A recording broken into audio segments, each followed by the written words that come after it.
I like to think of three different aspects that are particularly salient when I select a case study for online education.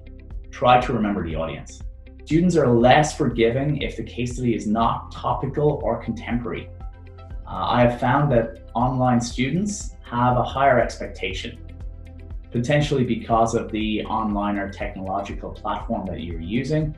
But I have found to try and keep case studies as contemporary and as relevant as possible is the first criteria that I look for in selecting a case study. Try not to make the case study overly complicated.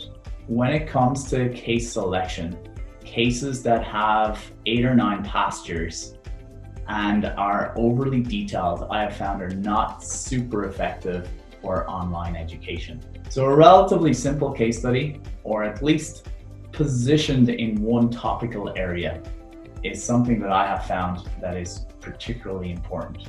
Try to get the students to do some work in advance. Try to select a case study that is amenable for pre-session work.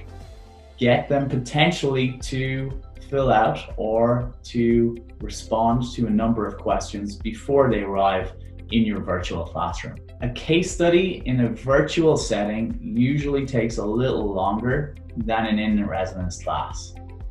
As such, when you're developing your teaching note, try and limit the number of pastures or major discussion topics, from my experience, to about 4.